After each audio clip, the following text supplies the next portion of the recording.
Okay, so you are what you drink. You have probably heard that before, right? You are what you think, you are what you eat. These are statements that have been said by many health practitioners. So here's the question for you today. Do you think what you drink affects the health of each and every cell in your body? That's the question that I'm going to ask Dr. Mercola tomorrow. Asking that question. But I'm also asking you. And I think most people would answer absolutely. What we drink has an effect on our bodies. In one of the books that I wrote called The pH Miracle for Weight Loss, we talk about the importance of drinking water, and one of the chapters is specifically on water. Water, water everywhere, but not a drop to drink. And the reason why there's water, water everywhere and not a drop to drink is because it's contaminated. It's contaminated not with what I just got through talking about, ionizing radiation, but it's now contaminated with chemicals. And a lot of these chemicals are things that we're flushing down the toilet that's getting into our water table. And so if you're flushing down Zoloft or Prozac or some high blood pressure medication, statin drugs, what have you, this is now showing up in our water supply. So you could be drinking water and be on an antidepressant or an antibiotic or even some sort of statin drug, and you wouldn't even know it, just from the water you're drinking. So the key to a long, healthy, vibrant life is to maintain the integrity of the internal fluids of the body by a process of superhydrating, or hydrating, I believe, with alkaline fluids. I recommend that a non-active child or adult drink at least 1 liter of alkaline water at a pH at a minimum of 9.5 for each 30 pounds of total body weight. With increased activity, though, through exercise or sport, I would suggest increasing that hydration anywhere from 1.5 to 2 liters per 30 pounds of weight. If we look at our collective health in the U.S., nearly 1 out of 2 Americans has a chronic condition. 1 out of 3 U.S. adults has or will have high blood pressure, up 30% over the past decade. New type 2 diabetes cases have doubled in 30 years. Currently, more than 64% of U.S. adults are either overweight or obese, a 36% increase from 1980. The prevalence of asthma has increased 75%. 60 to 70 million annual cases of digestive diseases in the United States, and nearly 46 million people in the U.S. have some form of arthritis or chronic joint symptomology. So what does our health care cost us? It's becoming a huge part of our major budget, both personal as well as governmental. 78% of healthcare dollars are spent on people with chronic illnesses. Per person, healthcare spending is projected to double. So what does lack of health cost each of us? So as you think about that question, and we tie that then into the importance of drinking alkaline water and maintaining what I believe is at the foundation its alkaline design. The most important fluid of the body is the blood, and it's slightly alkaline at a 7.365. More and more practitioners and researchers now believe that chronic degenerative disease flourishes in an acidic environment.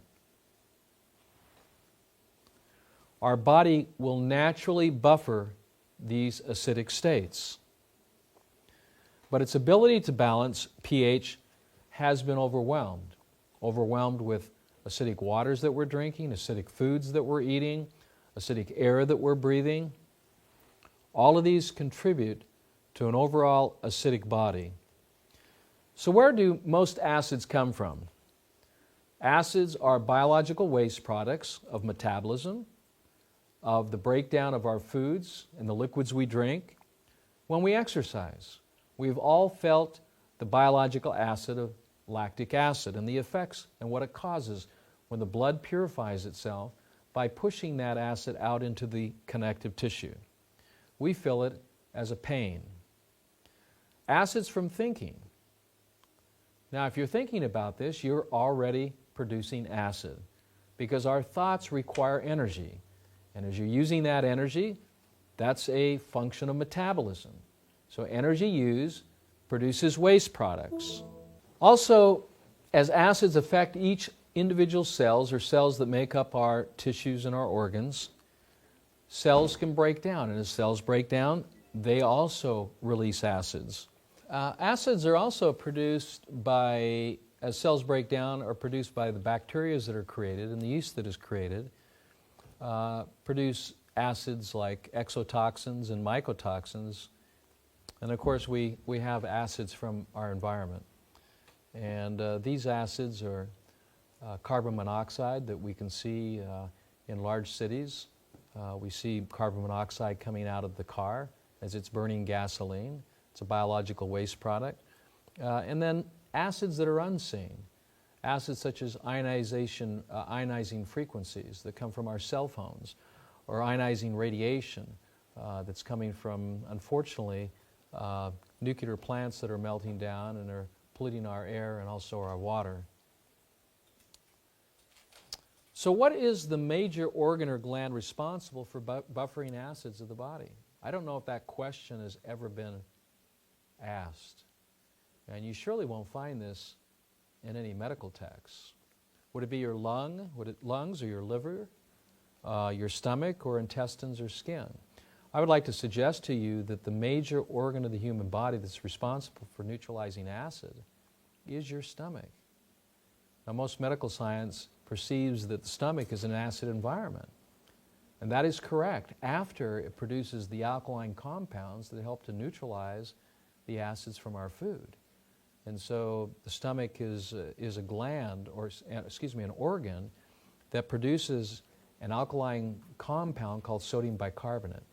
It takes sodium, it takes carbon dioxide, and it takes water to produce that, and it pulls it from the blood. If our tissues need alkalinity, it's the stomach that starts creating that sodium bicarbonate to pull into the blood and tissues. What you end up with is a belly full of hydrochloric acid, and this is what causes ad nauseum. Nausea, which is not described in any medical text as it pertains to its pathological origins, is simply the body's need for more alkalinity. And what a better way to increase alkalinity than with the fluids that you're drinking, especially pure ionized or alkalized water. So the stomach is the correct answer. Can our bodies still handle this imbalance? We have turned an evolutionary corner. We simply do not handle acidic wastes the way we used to. This is Dr. Linda Frassetto, who I've worked with on occasion with several clients as it pertains to overacidity. And her research has shown that the sheer volume of acid waste our body has to handle has forced us to take drastic war-style action to preserve its strategic buffering reserves. And what are those buffering reserves? The sodium bicarbonate, the alkalinity that the body uses as the first defense on any acid. Of course, these reserves in the kidney and the liver are major essential detoxifying organs. The process of overacidification is really reflected in a foundational theory that there's only one sickness and one disease. Now, I know we have different names for illness and disease, but their origins are all the same. I've suggested in my work, in my research, that there's only one sickness and one disease, and that's the overacidification of the blood and then tissues due to an acidic lifestyle or dietary choice. When we begin to live an acidic life, the first symptom of overacidity, where the body does not have the ability to neutralize that acid, or our channels of elimination have been blocked, which are urination, perspiration, defecation, and respiration. If acids are not eliminated, the body tries the best it can, and it uses its energy reserves to remove these acids, and we start losing energy, and we become enervated. We seem to be tired all the time. The second stage of acidosis is sensitivities or irritation. Allergies is a perfect example of this. Allergy is a sensitivity to some acidic toxin, either environmental or it could be food-based too as well. The body tries to deal with it. It tries to buffer it, and then it tries to eliminate it. If the body doesn't have ample alkaline reserves to neutralize the environmental acid or the digestive acid, it of course expresses itself as an irritation. The third stage of acidosis is catarrh. Catarrh is when the body uses its alkaline reserves to buffer the acid, regardless of where it's from, and it forms a sticky mass of mucus. Mucus is then the body's way of neutralizing a very toxic substance so it doesn't permeate other healthy cells and damage them. Inflammation is fourth-stage acidosis. As we become more toxic, as acids build up, the blood tries to maintain its integrity and delicate pH is 7.365. It pushes acids then out into the connective tissue, which is the acid catcher for the blood, in order to preserve the integrity of the blood. As acid is coming from the blood into the tissues, it causes a symptom. That symptom is inflammation. The fifth stage is induration. This is when the body uses alkaline buffers, such as sodium bicarbonate, but others that the body could use, which would be sodium and magnesium, potassium and calcium. The body may pull calcium from the bones in order to buffer acidity, forming acid crystals. It takes then the acid from a liquid state to a solid state, thus preserving the damage since these acids can permeate any cellular membrane and damage them. So induration is the crystallization of acids that build up on the walls of our arteries or build up in our lungs or in our elimination organs that restrict the natural process of eliminating waste products. If our blood cannot flow because of acidic crystal buildup, this can cause an increase in our blood pressure. So the symptomologies of induration would be things like atherosclerotic plaque, hypercholesterolemia, high cholesterol, and even hypertension, where the blood pressure, the systolic rate, and the diastolic rate goes up. Even your pulse rate will go up. The sixth stage is ulceration. This is when our buffers have been depleted and the acids begin to deteriorate the tissues, causing even internal bleeding. The seventh stage then is the final stage of acidosis, and really the expression, the culmination of all sickness and disease, and that is degeneration. When tissue begins to degenerate, it becomes very, very difficult to repair that. Degenerative tissue, if not eliminated, the body will encapsulate that using a clotting mechanism, forming a clot, and we end up with clots in our body. Some acid is bound by fat. It's a major cause of obesity, is the body retaining fat as a protective mechanism in order to buffer acids that are not being properly eliminated through the four channels of elimination. So the expression of disease, may I suggest, is the body trying to preserve itself. We might even say that disease is an illusion. The disease in of itself is not the condition that we need to address, but the symptom of what is being expressed from an overacidic lifestyle and diet. So the body does some wonderful things to help protect ourselves from our own acidic lifestyle and dietary choices. It will retain water. Now, why would the body retain water? The body would retain water in order to protect the tissues, protect the organs that sustain life. So the body retains water to neutralize excess toxins or body acids. As I mentioned earlier, the body retains fat as a buffer of excess organs, of excess acidity in order to protect the internal organs of the body that sustain life. The body will create cholesterol, will use fats, and release those fats to bind acid too as well. to crystallize them so they don't permeate the cell wall and damage the cell. Also, if acids are damaging the tissue from within to prevent from internal bleeding, there'll be premature clotting to prevent acid damage of the tissues and also to arrest internal bleeding.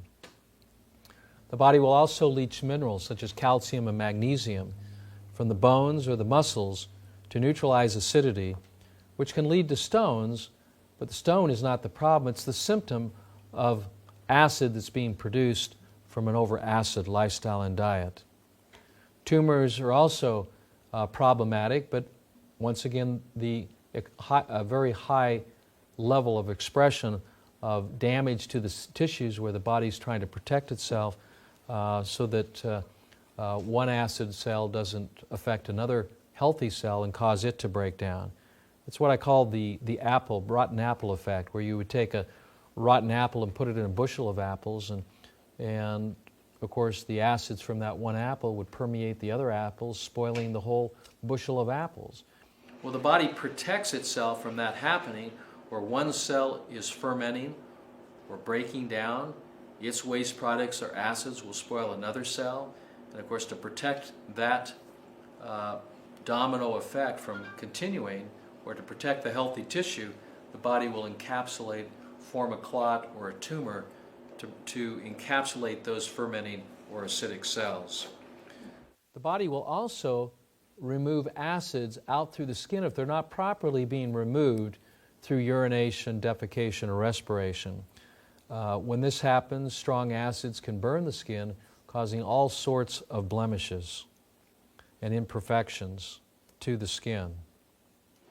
The body does this all in an effort to maintain its delicate pH balance of the internal fluids at 7.365. So how important is drinking alkaline water? Dr. Atkins said this, and I quote, "The cells and fluids in most people's bodies are overly acidic.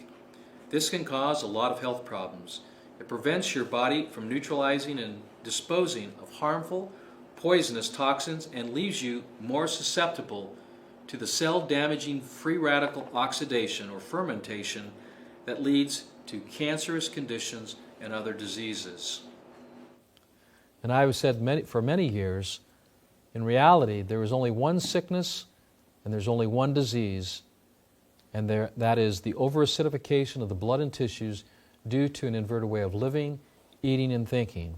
And if there's only one sickness and one disease, then there's possibly then only one health. And I believe that one health is maintaining the alkaline design of the internal fluids, which then in turn maintains the health of your cells, which make up your organs and your tissues. So let me ask you this question. What kind of water do you drink now? Do you drink bottled water? Do you drink tap water? Do you drink filtered ionized water from a home system, like reverse osmosis water? Do you drink filtered water from a third party?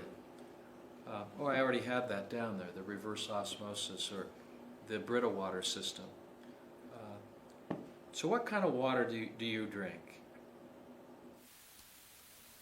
And what is the pH of the type of water that you're drinking? One of the chapters in one of my books called The pH Miracle, I have that chapter on water.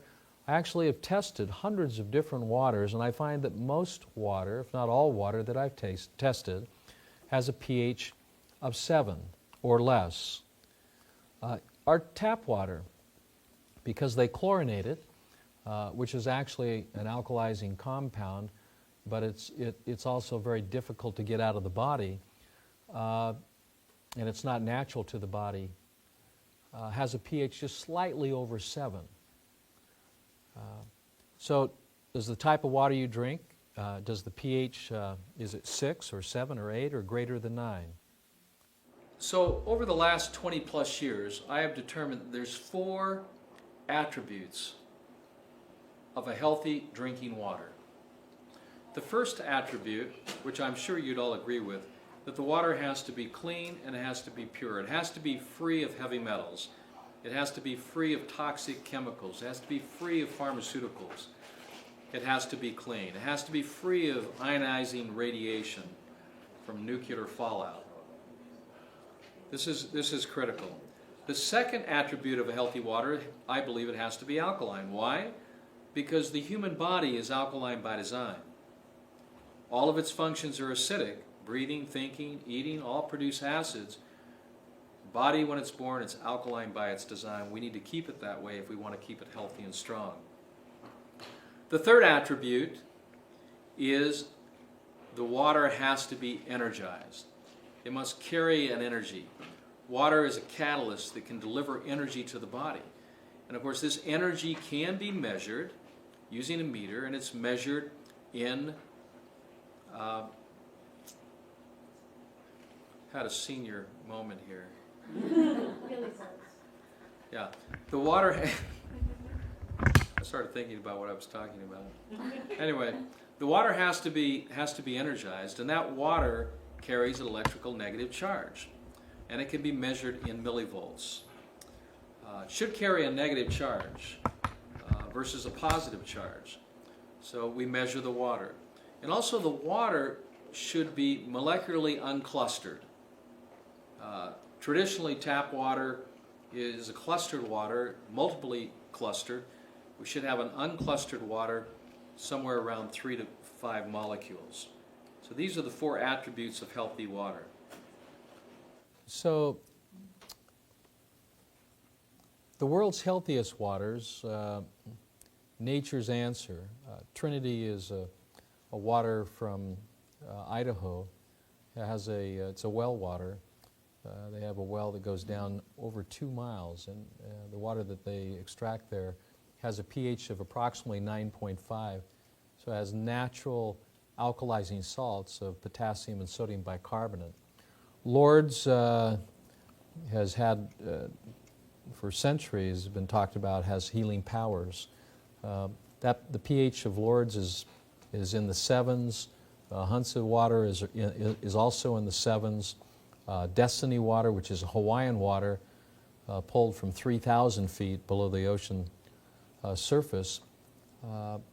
It's a clean, pure water, naturally alkaline at 7.5, and miracle water, of course, can have a pH anywhere, because it's an ionized water, can have a pH anywhere from a 1 pH clear up to a 12 pH or a 13 pH.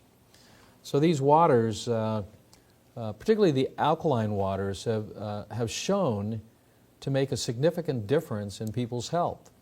And I've been studying this for many, many years. And as I increase the hydration of these alkaline fluids, and we start perfusing the tissues with high pH waters ranging anywhere from a minimum of 9.5 up to 12.5, we see physiological changes that take place in the tissues in a positive way. So the characteristic of these waters that have been healing for many centuries have a characteristic that they're all alkaline. And they have beneficial alkaline minerals such as sodium bicarbonate or potassium or magnesium. They also carry a strong electrically negative charge that can be measured by using an ORP meter. They range anywhere from negative 50 millivolts clear up to a negative 750 millivolts. And of course, if you're taking, let's say, just tap water and want to structure that water into an alkaline state, these specific ionizing machines can help to do that by restructuring the water, increasing its electrical activity, and increasing its pH too as well, right from your tap. So how effective is this type of water?